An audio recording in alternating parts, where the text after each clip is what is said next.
America world Health Organization ప్రపంచ ఆరోగ్య సంస్థ నుంచి అఫీషియల్గా వైదొలిగింది.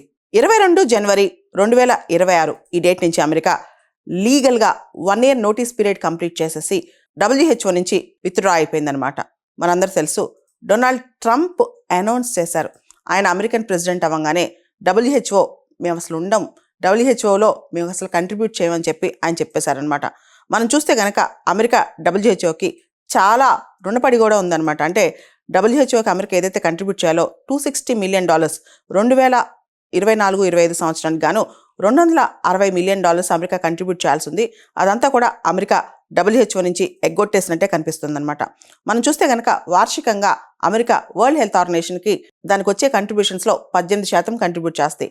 అదంతా మాకు బర్డన్, WHO వల్ల మాకు ఒరిగేది ఏమీ లేదని చెప్పి డొనాల్డ్ ట్రంప్ మొదటి నుంచి వాదిస్తూనే ఉన్నారనమాట.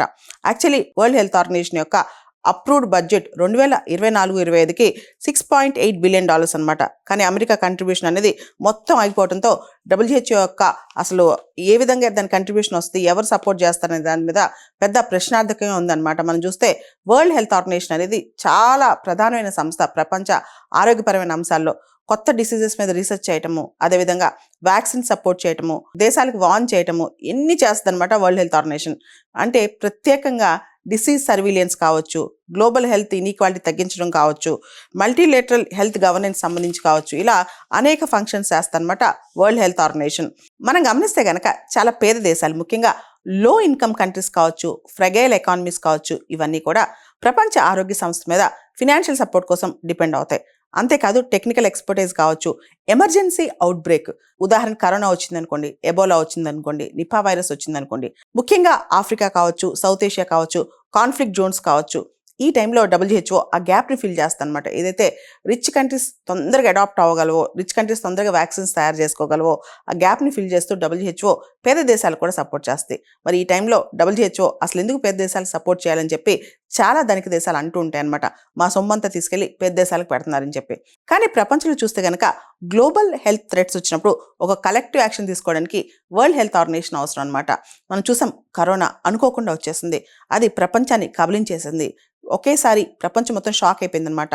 అండ్ భవిష్యత్తులో అది వైరస్ రావచ్చో, బ్యాక్టీరియా రావచ్చో, మ్యాన్ మేడో, న్యాచురల్లో, కానీ డిసీజ్ X అని చెప్పి కొత్త డిసీజ్ వస్తుంది. కరోనా కన్నా చాలా భయంకరంగా ఉంటుంది, కోట్ల మంది జనాభాని మింగేస్తుందని చెప్పి చర్చలు జరుగుతున్న ఈ టైంలో వరల్డ్ హెల్త్ ఆర్గనైజేషన్కి ఫండింగ్ తగ్గించడం, WHO నుంచి అమెరికా లాంటి పెద్ద దేశాలు విత్డ్రా అవడం ఎంతవరకు రైట్ అని చెప్పి ప్రపంచ దేశాలు ఇప్పుడు చర్చిస్తున్నాయి. Donald Trump World Health Organization ప్రపంచ ఆరోగ్య సంస్థ మీద వేసిన అభియోగం ప్రకారం కోవిడ్ ఎప్పుడైతే వచ్చిందో దానికి చాలా లేట్గా WHO రెస్పాండ్ అయిందని చెప్పి, చైనా లాంటి దేశాల మీద ఎక్కువ డిపెండ్ అయ్యేలా చేసిందని చెప్పి, వరల్డ్ హెల్త్ ఆర్గనైజేషన్ వల్ల ప్రయోజనం శూన్యం అని చెప్పి అమెరికా వాపోయింది. అందుకే అమెరికా ఇప్పుడు WHO నుంచి విత్డ్రా అవుతుందని ప్రకటించింది. కానీ వరల్డ్ హెల్త్ ఆర్గనైజేషన్కి, ప్రపంచ ఆరోగ్య సంస్థకి ఎందుకంత ఫండింగ్ అమెరికా ఇవ్వాలన్న ఆలోచనతో అమెరికా విత్డ్రా అయినట్టు మనకు అర్థమవుతోంది.